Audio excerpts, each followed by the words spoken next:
for Global Business Update. Michael Wilson joins us now from London. Good morning, Michael. Morning. The general view on Wall Street after those Fed minutes was that the Fed did indeed take a hawkish pause in June and will resume its interest rate rising, maybe 2 more 0.25% rises by the end of the year. Thus, Hong Kong down 3%, mainland China down about 0.5%, the Nikkei down 1.8%. Diplomatic rumblings from China. They've cancelled a top EU diplomat. His name is Joseph Borrell, and he is the High Representative of Foreign Affairs as far as the EU is concerned. The Chinese have cancelled his trip. He was due to meet the Chinese foreign minister and talk about various things, including the import and export regimes that China is imposing on the rest of the world. You remember earlier in the week, China slapped export bans on germanium and gallium, which are 2 key manufactured but very special metals for the use of semiconductors and also for mobile phones. The thought was that maybe these might be used in military installations. Anyway, that visit has been cancelled. However, and this is the mixed message, Janet Yellen is on her way, if not already there, seeing the president of China, President Xi. She's also going to talk to him, and she's being portrayed in the on the wires and in the press here as being a sort of good cop. And so she's actually going there in an attempt to try to fix things with China. Business as well now. Moderna, this is the drugs company that successfully trialed and carried out COVID-19 injections. It signed a deal. It struck a deal to manufacture within China. It's based in Massachusetts in the USA. However, isn't it interesting that underneath the diplomacy, this is what business is actually doing. It could be worth about $1 billion to the company, and the idea is that this is available for China residents. This is not going to be exported from China, and it's an antivirus drug. As far as the United States is concerned, a bit of a shortened week with the July the 4th Independence Day holiday. Futures, very, very little change. A losing session on Wall Street, and this month. It's expected that, analysts are looking at this and the markets are saying there's an 89% chance of an interest rate. I think you can more or less bet on that it's going to happen. They're going to have 2 rises at least before the end of the year. We were talking about this yesterday. This is Meta, and Meta launching its Twitter rival, which is called Threads.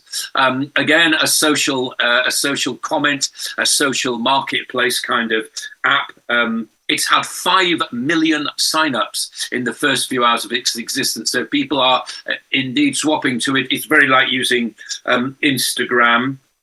Mark Zuckerberg from Microsoft also wanting to launch his AR, his vision spectacles, his vision things, the artificial reality headset in China, and he's being warned by China that, having criticized businesses and the setup in China, not necessarily guaranteed success. So that's more trade wars probably on their way. Anyway, that's Threads. As far as the UK is concerned, it's the Bank of England had a gilt sale yesterday. Highest interest rate, 5.66%, is the yield on those bonds yesterday.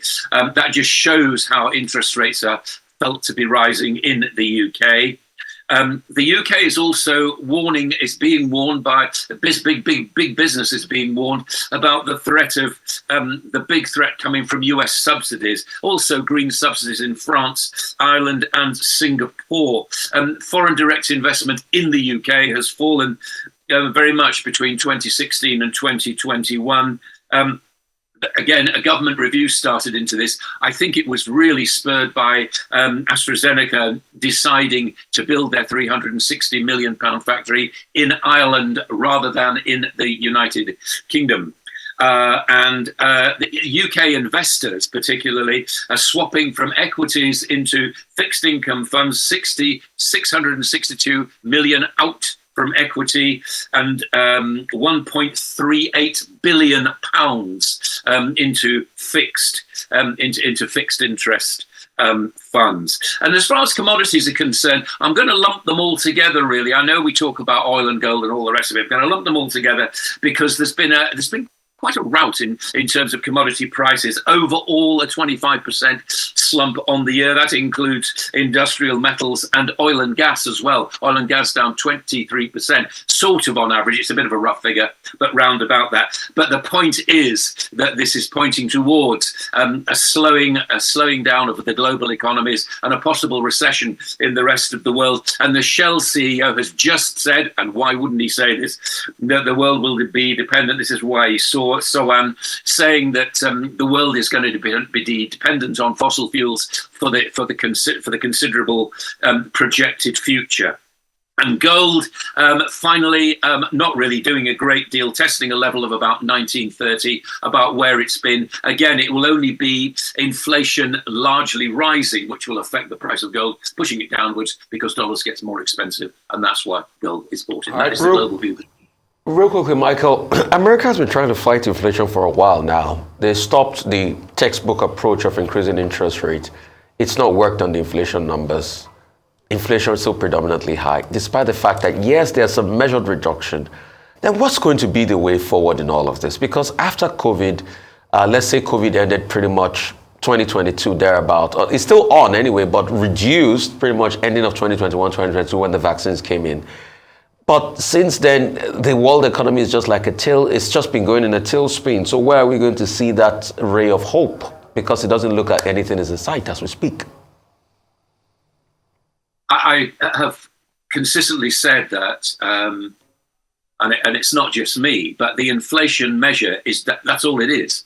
And as soon as the inflation measure starts to come down, then interest rates will come down. Now, whether that's the right thing to do or the wrong thing to do, that's monetary policy for you. That's what central banks throughout the world, apart from the notable exceptions of Turkey, although it's kind of turning that way, and North Korea, which we don't really know about, and maybe China as well, again, which is relatively opaque. But generally speaking, central banks see the inflation measure fall, and therefore they reduce interest rates. So I think that's what will probably happen in the United States. But as I said, 89% of those surveyed think that there are going to be 2 more interest rate rises in the United States of 0.25%. I think far more disturbing is what's going to happen in the UK, because it seems as though there is no alternative. I mean, I've seen some headlines talking about 7% interest rates in the UK by the end of the year, but those are just headlines. However, I think we can that surprise raise last month of 0.5% to 5% is certainly not going to be the last, and we could be looking at 5.5 to 6 by the end of the year, I think.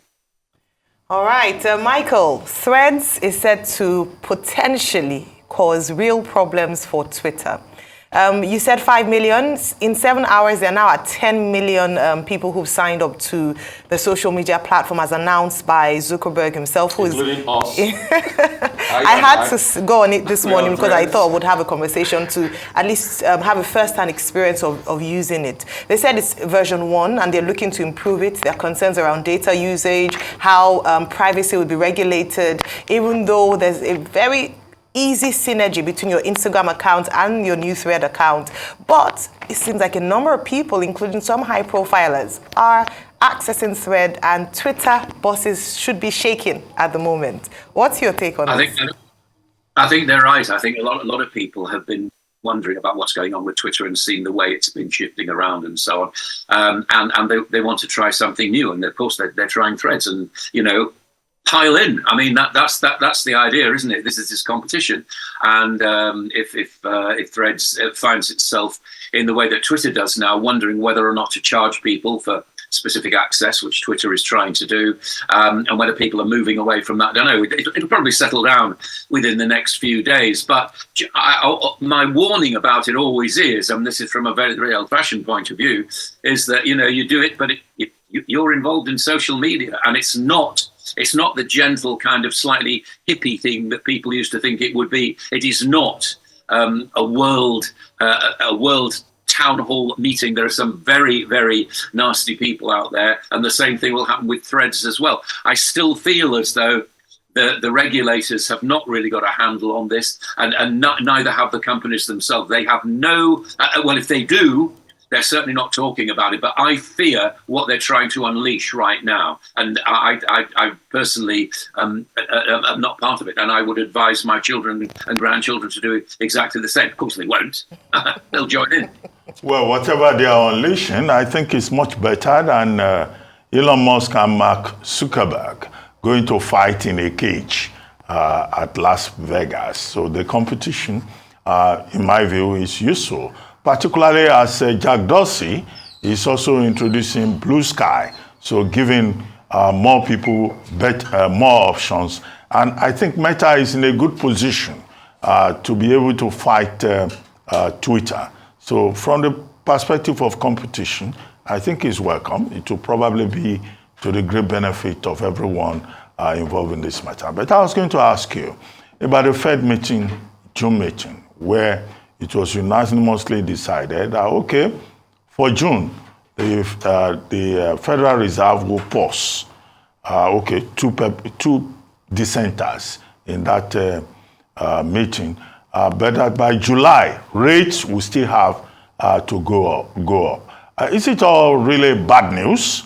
from the United States?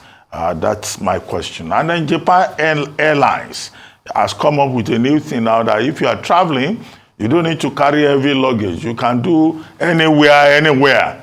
You know, you get clothes. You borrow clothes to wear while traveling, or you're at your destination at Japan Airlines. From a business and personal standpoint, do you think that's something that will catch on? So that when we travel, we don't have to go with luggage.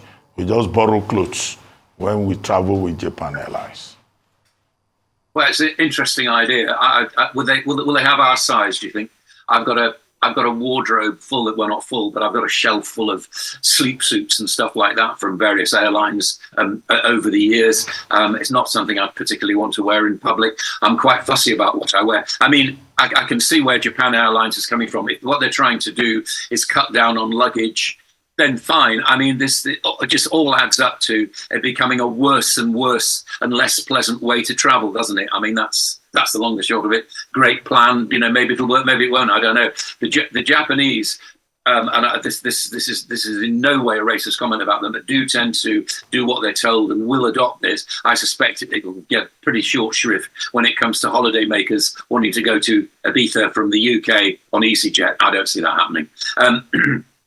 As far as the Fed is concerned, well, as I said, I just repeat what I was saying to Rafai earlier on, that, you know, the indicator of inflation may fall. I have no idea what the discussions are like within the Fed's effectively monetary policy committee. I don't know what they discuss. We can only read, we can only pore over what's said publicly and make our sort of guesses about it. However, I would say that remember what we're going to get today is the jobless claims. We're going to get the jobs figures tomorrow as well from the United States. And I have seen no evidence at all that, apart from the occasion stutter, that the US economy is actually failing in its power at the moment. I think it's still there, and it's still firing on most of its cylinders, and it will ever be that, because it's a big country and you can go from one climate to another, and it's got a very mobile workforce as well. I think it's got everything going for it. Well, Michael, just one more thing about artificial intelligence. Some of the papers are reporting that the person who went with a crossbow to the palace, apparently to attack the Queen, Christmas Day 2021, was advised by an AI chatbot. So are we safe, really?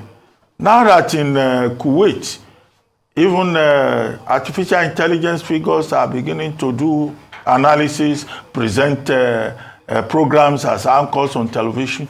Now we've received a report about murder, likely murder, attempted assassination attempt with artificial intelligence involved. Shouldn't we just ban this artificial intelligence thing and stop talking about technology breaking new frontiers? Is it possible? Will regulation work? I suppose really what we're saying is that what you need in front of you on your desk is a large spoonful of cynicism and salt mixed together. And then whenever the urge to worry about artificial intelligence or to believe stories about artificial intelligence, take a bite out of it, take a mouthful of it, and then start to think about it. It's a bit like investing. There was a big thing in this country about investing in ostriches.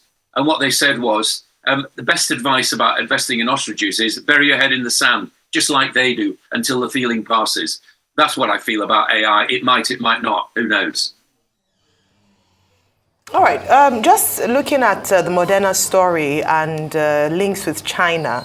We had talked about this yesterday, especially with Janet Yellen's visit to China from today, actually, and perhaps a signal that things are cooling off. I know when it comes to trade deals, at the end of the day, it's what would profit each part of the divide. Do you think more organizations would, we looked at some who had said, their businesses would suffer if they closed operations in China, hence the reason why they had to continue. And so it seems that despite this Cold War between the US and China, businesses are waking up to the fact that it is not feasible to avoid China in running their businesses. I don't think anybody's under any illusions about that. I mean, we're getting mixed messages, aren't we? We're getting some businesses that are saying it's very, very difficult to do business with China because you don't know which way they're going to regulate their tech industries, for example.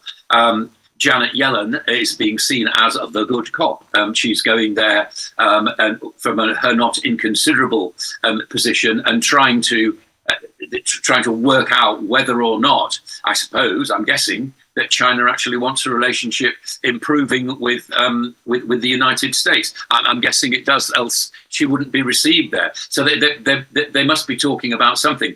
I don't know how long it's taken Moderna to get into, and all we have at the moment is a memorandum of understanding. There's no money on the table as far as I understand it. I mean, I gave you an indication of what the market thinks it may be worth to Moderna, but nothing has been signed in terms of money. So it's just talking. I merely quoted it as I think it's rather interesting, isn't it, that beneath the politics, you've got businesses which are willing to hold discussions in China, whether or not it happens or not. But Moderna, it seems to have worked for them. I suppose it's just, you look at it on a case-by-case basis. But as you say, trade wars are very, very complicated, very, very deep indeed, and they're always wars of attrition. And people I've spoken to who've negotiated say it's a bit like a slow death.